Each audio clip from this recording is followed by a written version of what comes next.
ଝୁଲୁଥିବ ଝୁଲୁଥିବ ଛିଡ଼ିଗଲେ ପଡ଼ିଯିବ। ତଲିଆ ବିଛଣା ସେନ କେହି ଶୁଏନି, ହାତ ବଢେଇଲେ ପାଏନି। ଜୟ ଜଗନ୍ନାଥ ସାଙ୍ଗମାନେ, ଆଜି ଏକ ନୂଆ ବ୍ଲଗରେ ଆପଣଙ୍କୁ ସ୍ୱାଗତ ଜଣାଉଛି। ଆଜି ଆମେ ପଛପଟେ ବସିଛନ୍ତି ମୋ ଝିଆରୀ ମାନେ ସବୁ। ତ ଏମାନେ ସ୍କୁଲରୁ ଆସିକି ସବୁ କ୍ୱେଶ୍ଚେନ୍ କରୁଛନ୍ତି।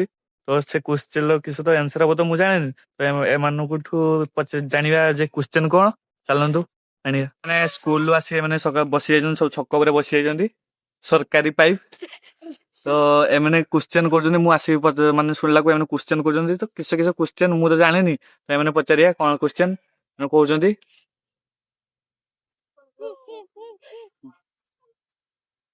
ଗଛ ଉପରେ ଫଳ, ଫଳ ଉପରେ ଗଛ। ଅନାରସ। ଏମାନେ ଯାଉ ସ୍କୁଲରୁ ଶିଖିଛ ନା କିଠି ନା କିଏ ସାଙ୍ଗ?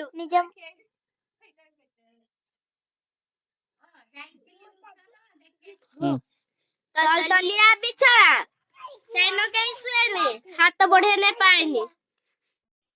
ଆନ୍ସର ଟା କି ସବୁ? ମେଘ। ହଁ, କେ ସ୍କୁଲରେ ପଢୁଛ? ସରକାରୀ ବିଦ୍ୟାଳୟ କଙ୍କଡ଼ାପାଳ। ବନଲୁ ଆଇଲା ବନପେତି, ଭାତରେ ଦେଲା ମୁତି। କିଏ? ଲେମ୍ବୁ। ବା ଝୁଲୁଥିବ ଛିଡ଼ିଗଲେ ପଡ଼ିଯିବ। ଦୋଳି।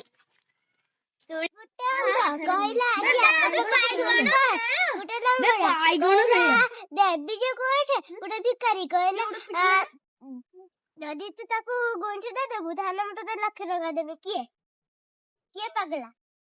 ଆମେ ଜାଣିନି, ମୁଁ ଜାଣିନି, ତୁ ଜାଣିଛୁ? ତିନି ଜଣ ପାଗଲା। କ୍ୱେଶ୍ଚେନ୍ ଟା କିଛି ଥିଲା କଣ? ଗୋଟେ ଅନ୍ଧ କହିଲା ଆଜି ଆକାଶଟା କେତେ ସୁନ୍ଦର।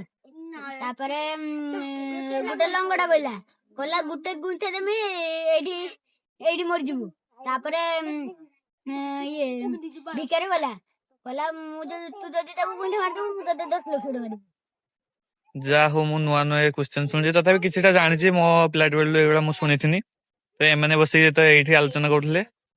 ଆମର ମେଘା, ଏ ତାଙ୍କ ସାଙ୍ଗମାନେ। ଆହୁରି କ୍ୱେଶ୍ଚେନ୍ ଅଛି? ହଁ, କିଛି କ୍ୱେଶ୍ଚେନ୍ କନା। ଜିନିଷ ଅଛି 50ଟା ଛୁଆ, ଯିଏ ବାହାରିଲା ସିଏ ମରିଲା। ଆନ୍ସର କିଛି ହବ? ଯାହା ହଉ, ଆଉ ଟିକେ କ୍ୱେଶ୍ଚେନ୍। ହଁ, ତମେ କୁହ କିସ? ଦି ଭାଇ ଗୋଟେ ଭଉଣୀ, ହାତ ନାହିଁ। ଜଗନ୍ନାଥ, ବଳଭଦ୍ର, ସୁଭଦ୍ରା। ଯାହା ହଉ, ଜଗନ୍ନାଥଙ୍କ କଥା ମନେ ରଖିଛନ୍ତି। ଆଉ ଭଲ କଥା। ଏଇଠି ଆମ ସବୁ ପିଲାମାନେ ବସିଛନ୍ତି। ଏଇ ହାଇ କରିଦିଅ।